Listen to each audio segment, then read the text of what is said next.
I need the containment protocols for every altered item or object of power. Welcome back, Jesse. Do you remember Mr. Tomasi, the head of communications? The hiss he was changed into showed up in containment, near the turntable. I'll take care of it. That thing's not getting away this time. I've heard reports about his particular use of language and intonation when repeating the hiss babbling. The biological and behavioral distinctions between different hiss-corrupted individuals is truly fascinating. I wonder if I could categorize the data. And she's already off on her own thing.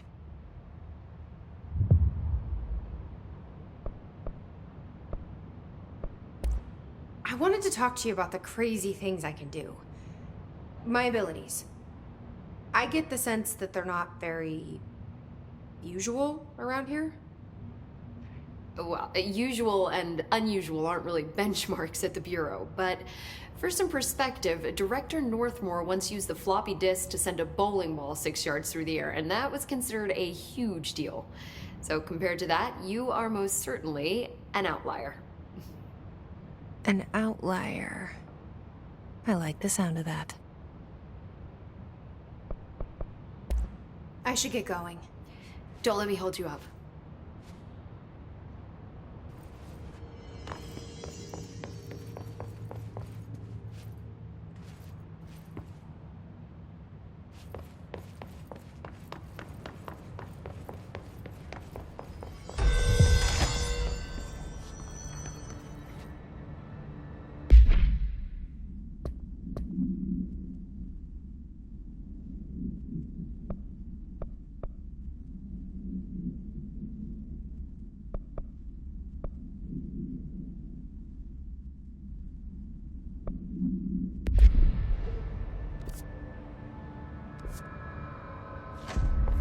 I need the containment protocols for every altered item or object of power.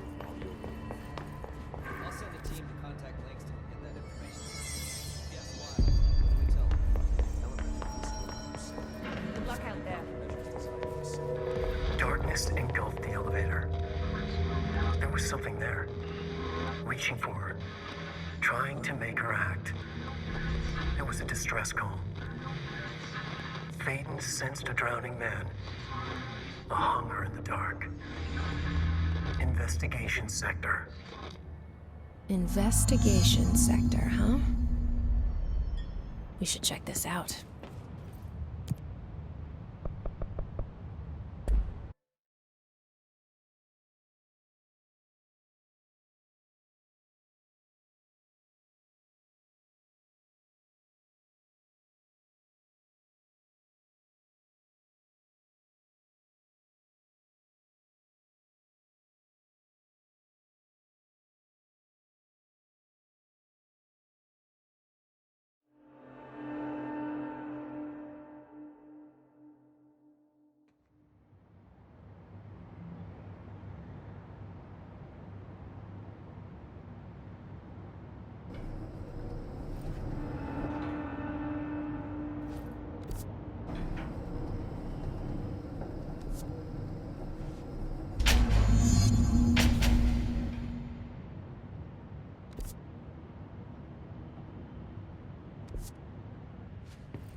Hello?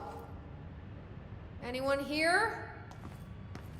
Guess not.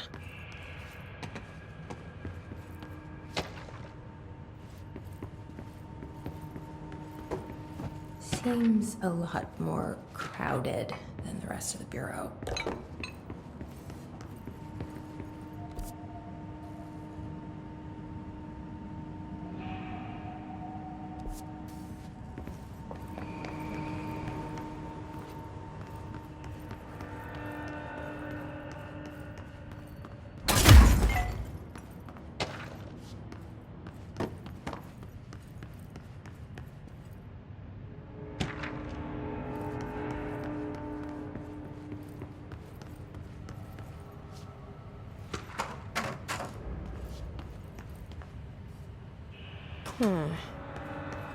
It's not working.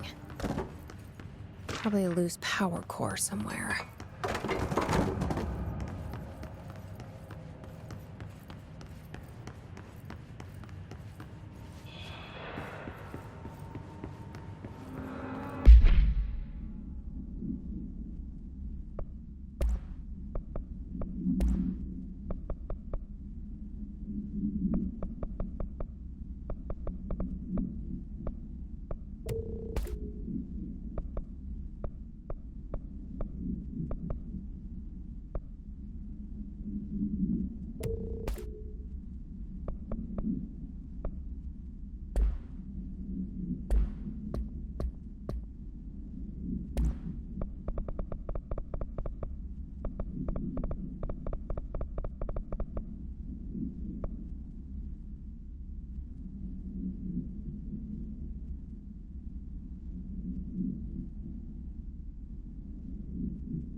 Darkness engulfed the elevator.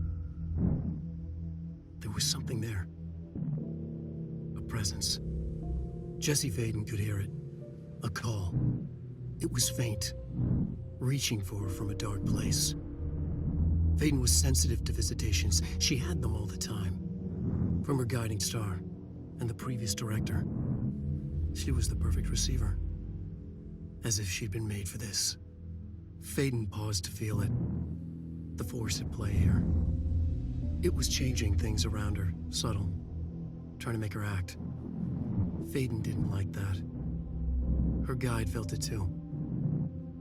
Polaris didn't flare up in defense as with the hiss, so it wasn't all bad. Not a hostile transmission. It was powerful, but it was coming from far away, and made weak because of the distance. It was a distress call. Faden sensed a drowning man, a man desperate to escape. She sensed something else, too. A hunger in the dark, not unlike the hostile resonance, waiting. She knew that desperate acts can have grim consequences.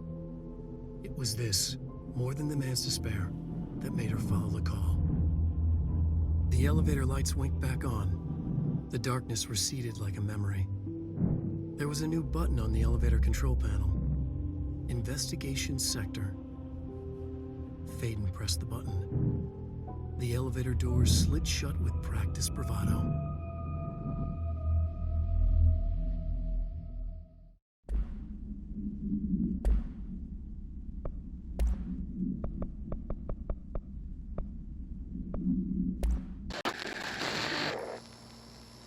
Dylan.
how that gate should open.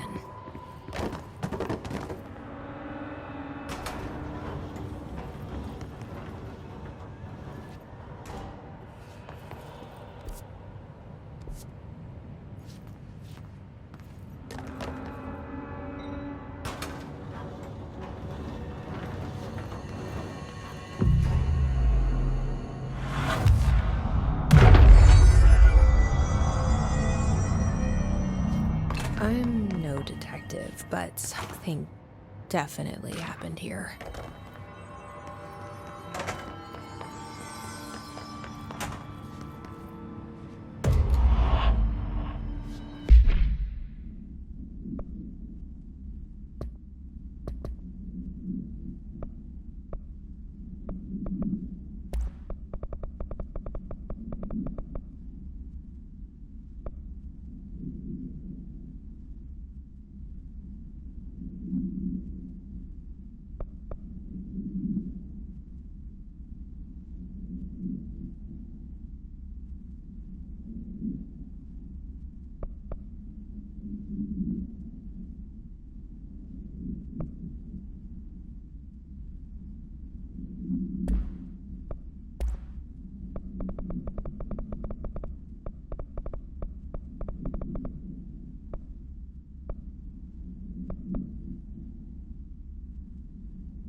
Do we know each other? This feels familiar. I can't seem to... I've forgotten it. I'm sorry. My name is Alan Wake.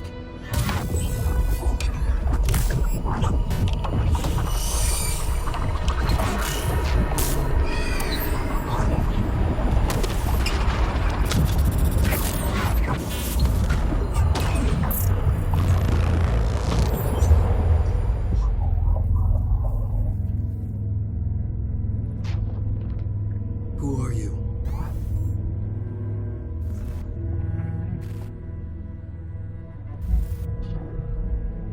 Who are you? Do I know you? I'm your friend Tom. Tom Zane. There's nothing to worry about. Tom. The poet. The diver. You look different. That was just a role. A character. The protagonist I played in my old film. I'm a filmmaker. An auteur like yourself. We're working on this together, remember? An artistic collaboration.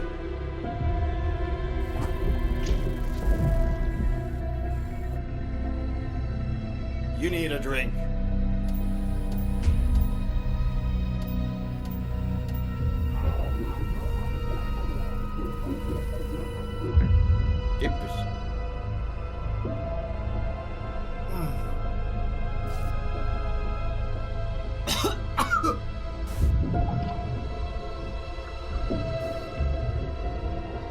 Endless darkness.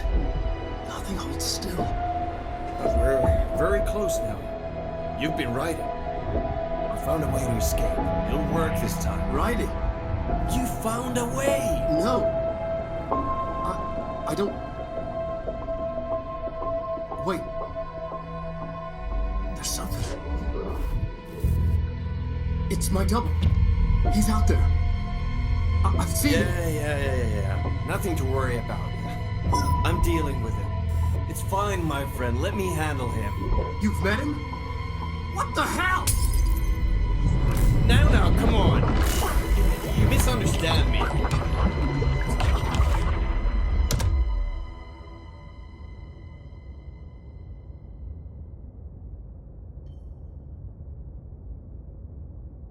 It was Alan Wake, the writer who went missing in that AWE case I read about.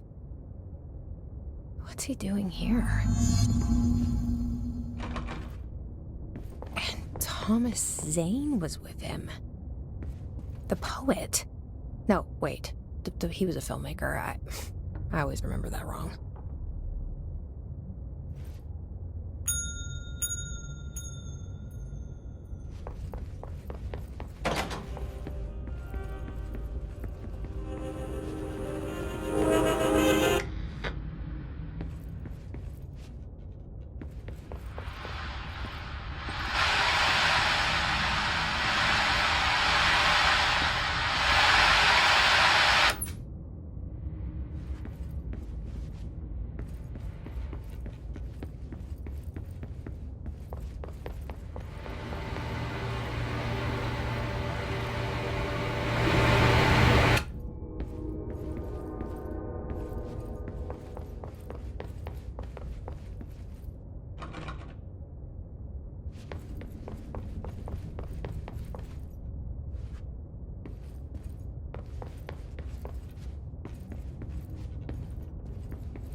Dr. Emil Hartman, devoured by hungry darkness, became the thing that had been Hartman. Broke loose, killed everyone it could, lurking, roaming, waiting. Then something else came, a resonance. The thing that had been Hartman went through another change.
Wake want me to come here?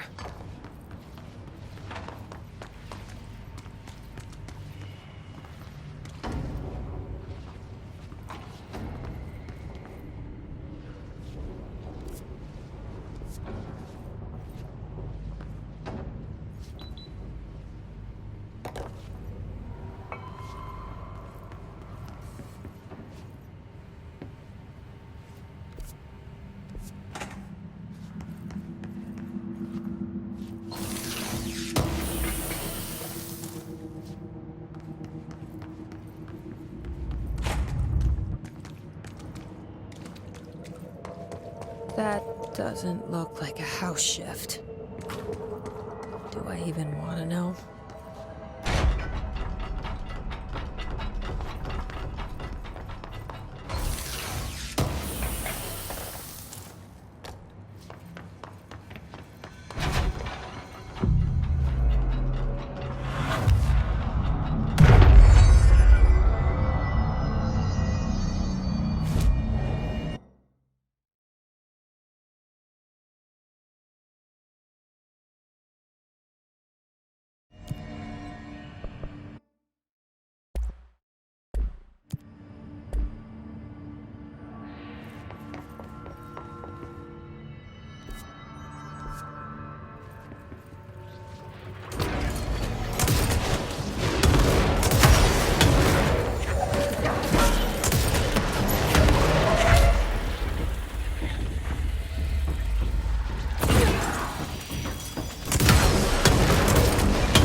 Are already in here.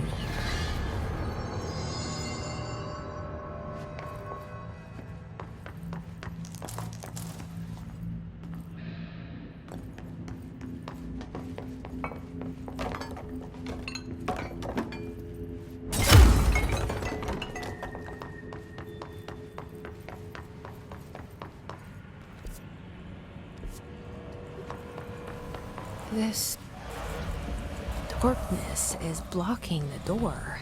So now I have to deal with an interdimensional noise and sentient shadows.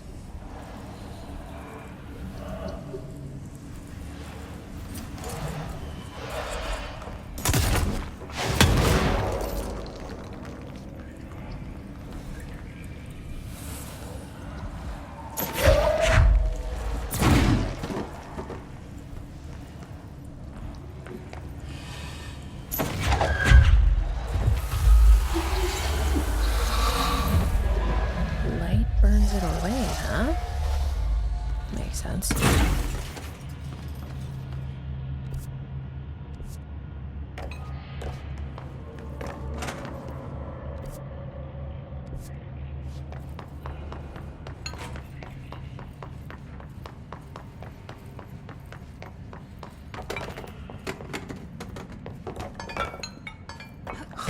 Whoa.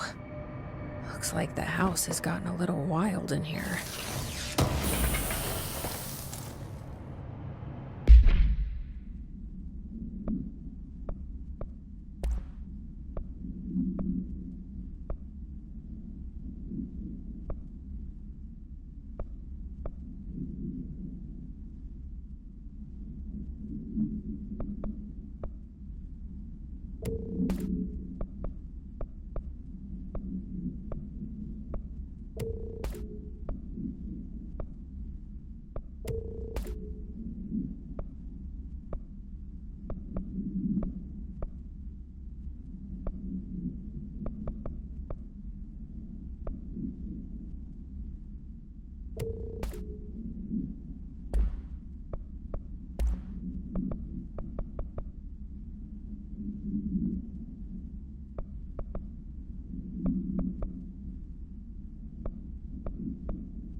Dr. Emil Hartman was desperate.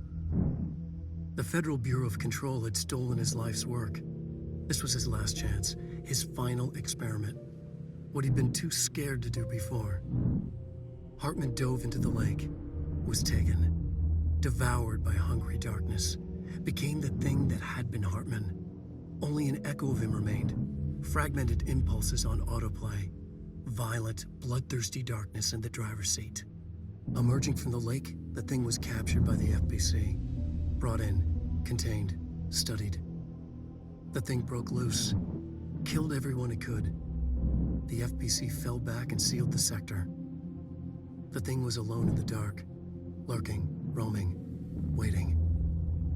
Then something else came. Not darkness, but similar enough. A sound. A resonance. It shouldn't be a surprise. If there's one, why not another? The darkness inside the thing could have been immune, could have resisted, fought, could have been passed by, passed through with no effect. But it didn't, and it wasn't. Maybe it had grown weaker over time, not aged. It was timeless.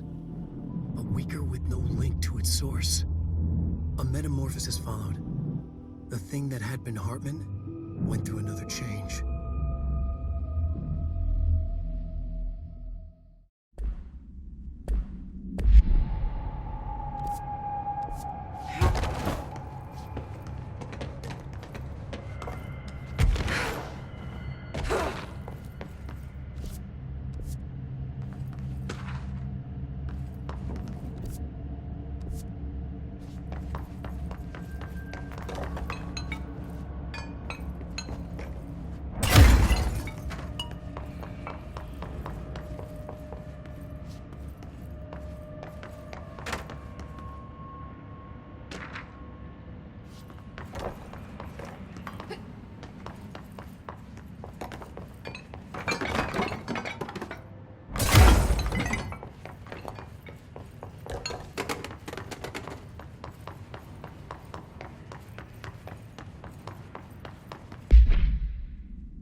The third thing. The sound made darker, the darkness made louder. Hartman was stretched, like a worm through time.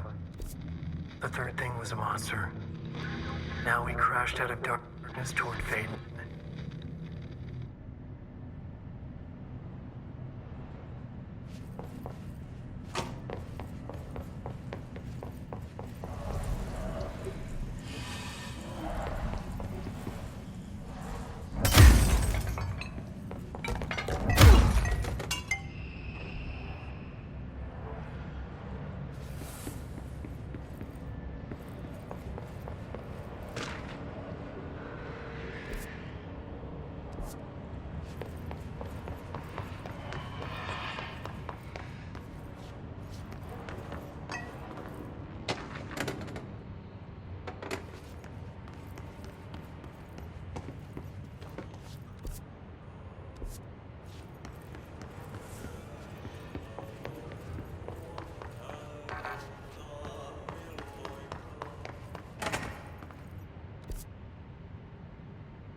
Darkness everywhere.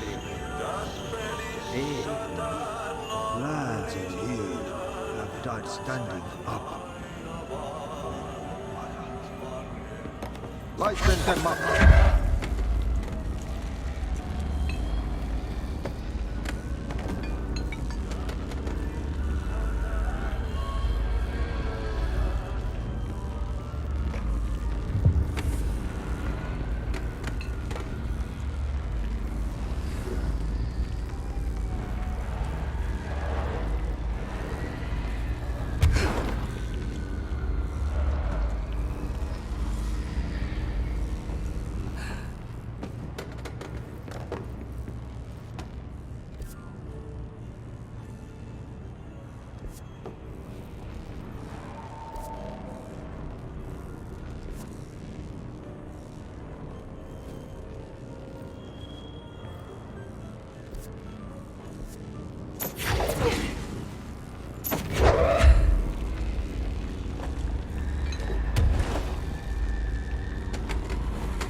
Agent Fisher, day 6 inside the motel.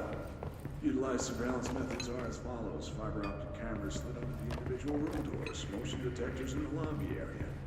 Tripwire, triggering a flash camera across the main entrance, even fingerprint powder on the front desk.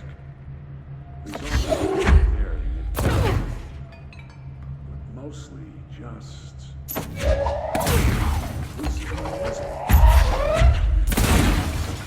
equipment damage. I don't know how, exactly. I think this place is making fun of me.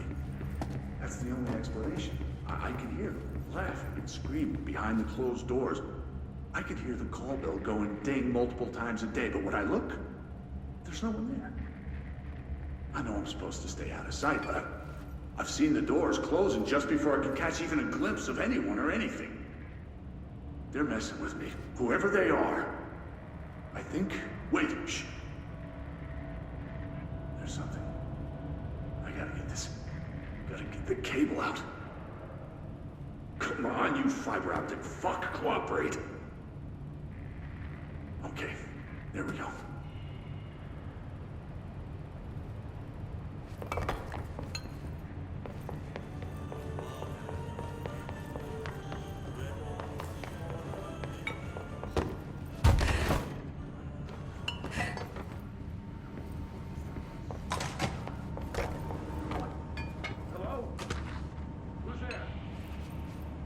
My understanding of the darkness is fragmented, incomplete. This abyss, this void, it very much does not wish to be understood. If light symbolizes knowledge, then it stands to reason that darkness would equate to ignorance. By its very nature, it abhors comprehension. Of course, my own nature drives me to comprehend all. We are opposing forces, destined to collide. And given this conflict of natures, we know that the light of truth will burn away the darkness, both figuratively and literally. Any significant light source can be used as protection, even weaponry against this metaphysical gloom. And then there are the artists. I know for a fact that Tom, Wake, the Anderson brothers, and Lane all had some involvement with the darkness. The question is whether their uncanny ability to affect reality through their art beckoned the darkness, or did their work perhaps even create it? With Wake now secure in my lodge, I expect I shall grow closer to learning the answers to these questions. Assuming he cooperates, which is proving quite the challenge. Well, perseverance is the foundation of knowledge. Speaking of, I must be off on my rounds.